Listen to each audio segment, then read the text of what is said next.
জাদুঘর। Hello viewers, আজকে আমি চলে এসেছি জাতীয় জাদুঘরে আমার ছানাপোনাকে নিয়ে, কারণ ঘোরার সাথে সাথে যদি কিছু শেখা যায় সেটা অনেক ফ্রুটফুল হয়। হ্যাঁ, তো তবে ইম্পর্টেন্ট কিছু বলি, 3 থেকে 12 বছরের নিচে মানে 12 বছরের মধ্যে বাচ্চাদের টিকিট হচ্ছে 20 টাকা করে, আর আমরা যারা প্রাপ্তবয়স্ক আছি ওদের টিকিট হচ্ছে 40 টাকা করে। ঠিক আছে, তাহলে আমার সাথে আমার ভাগিনী আছে, টোটাল আমি 80 টাকার টিকিট কিনেছি, 100 টাকার টিকিট কিনেছি। 80 টাকা দিয়ে প্রাপ্তবয়স্ক দুটো আর 20 টাকা দিয়ে একটি অপ্রাপ্তবয়স্ক, টোটাল 100 টাকার টিকিট নিয়ে ঢুকছি। আর একটা জিনিস মানে এটা আপনাদেরকে জানাতে চাচ্ছি, তুমি একটু মুভ করো। এই ঢুকতে আপনার হচ্ছে লাগেজ কাউন্টার। হ্যাঁ, লাগেজ কাউন্টারে আপনি কিন্তু কোনো হ্যান্ডব্যাগ নিয়ে ঢুকতে পারবেন না, হাতে করে ঢুকতে হবে। আর পানির বোতল, খাওয়ার নট অ্যালাউড, এর জন্য বিস্কিটটা খেয়ে ফেলছে। আর পানির বোতল হাতে করে নিয়ে ঢুকতে হবে। টিকিট কাউন্টারে আমি যেটা দেখলাম, টিকিট কাউন্টারে কোনো ভাঙতি টাকা নাই। 100 টাকা মানে 100 টাকা দিয়ে আপনাকে নিতে হবে। আপনি যদি চেঞ্জ খুঁজেন সেক্ষেত্রে আপনাকে না দেখে চলে আসতে হবে। এমন একটা অবস্থা আমার চোখের সামনেই দেখেছি, টাকা ভাঙতি নাই, টিকিট না নিয়ে না ঘুরে চলে যাচ্ছে, ভিতরে ঢুকতে পারছে না। তো অবশ্যই ভাঙতি টাকা নিয়ে আসবেন, এটা হচ্ছে আমার নিজের চোখে দেখা। আর এই লাগেজ কাউন্টারে সব কিছু জমা দিয়ে একটা টোকেন দিবে, ওই টোকেনটা নিয়ে আপনার ঘুরে আবার আপনি টোকেন জমা দিয়ে জিনিসটা দেখতে পাবেন। চলেন এখন ঢুকি, এই হচ্ছে ইম্পর্টেন্ট কথা শুরুতেই।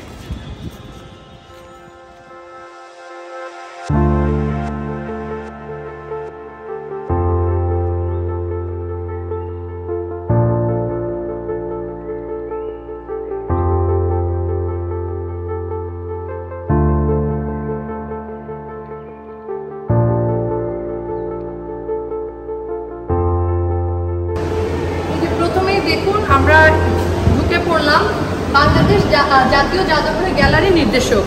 প্রথমে দেখুন মানচিত্রে বাংলাদেশ, তারপর গ্রামীণ বাংলাদেশ, এভাবে করে করে সিরিয়ালি আমরা শেষে দেখবো হাতির দাঁতের শিল্পকর্ম।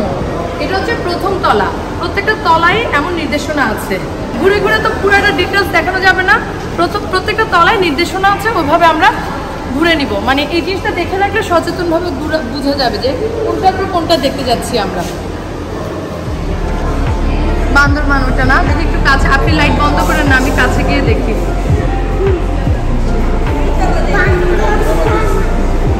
বান্দরবান রোয়াংচড়িতে লাইট আছে, রোয়াংচড়িতে লাইট নাই।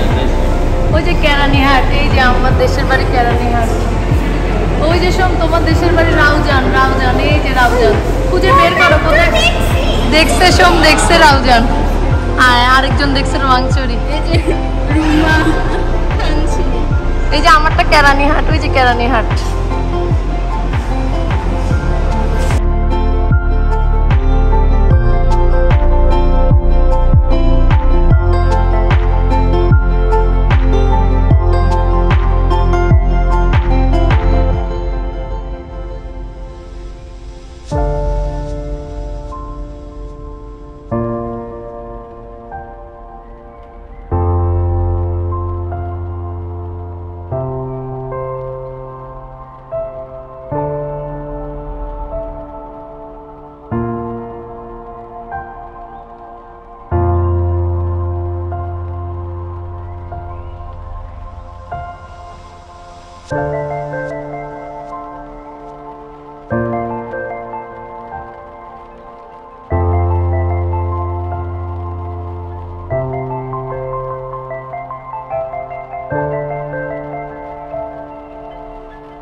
খেয়াল আছে আমি যখন ছোটকালে শিক্ষা সফরে আসছি, খেয়াল আছে এই খাটের কথা। এর পরে অনেকবার আসছি, কিন্তু আমি যতবার আসি এই মানে আর্টিস্টিক খাটটা দেখি, খুব ভালো লাগে।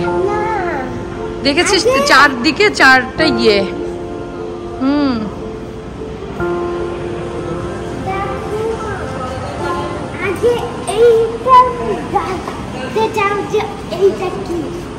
খাট এটা,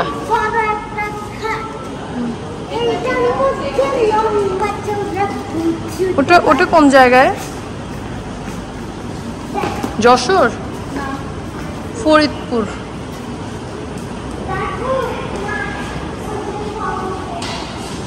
কুমিরে এই যে দেখো এটা হচ্ছে সবগুলো ঢেকি।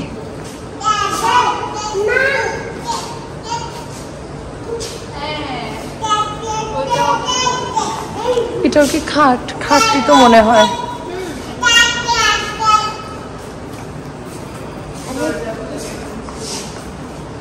কি নিখুঁত কাজ না? স্বাধীনতার জন্য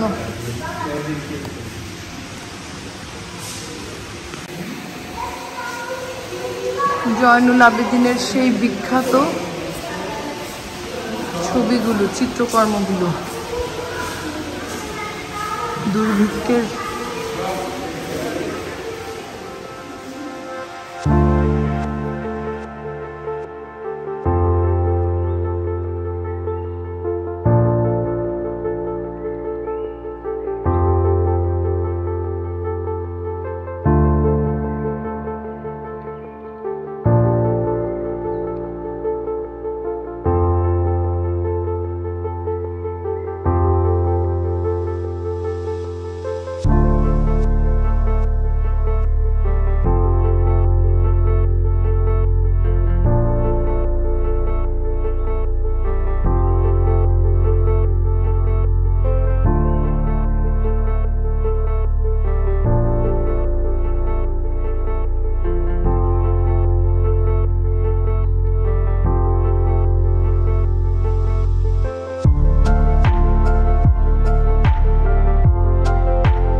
আমি যে বাদ্যযন্ত্রটির সামনে দাঁড়িয়ে আছি এটার নাম হচ্ছে চাইম বেল।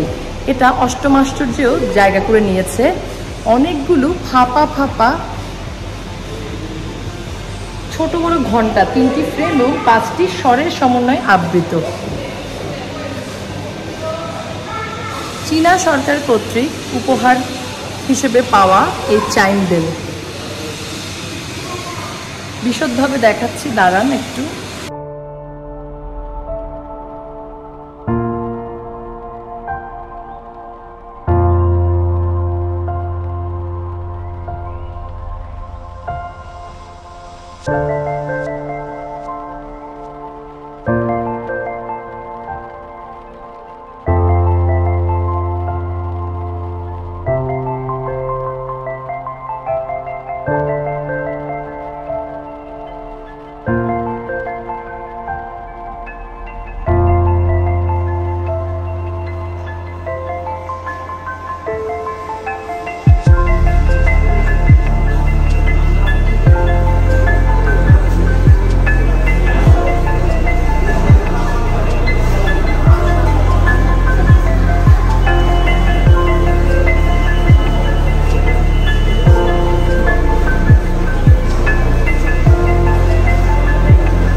যতবারই এসেছি শুধু মনে হয় যে আরেকটু কেন সময় পাচ্ছি না। হ্যাঁ, এত দেখার জিনিস, এত শেখার জিনিস, এত ভালো লাগে, কিন্তু সময়ের সাথে কুলিয়ে উঠতে পারি না।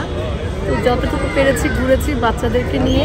একটা জিনিসই একটু সমস্যা ছিল, সব রুমে শীতাতপ নিয়ন্ত্রণ, মানে যেটা এসিটা ছিল না, হয়তো বা নষ্ট বা কোনো কাজ করেনি, ওই গরম ঠান্ডা মিলিয়ে একটু অসুবিধা হয়েছে, এছাড়া খুব ভালো।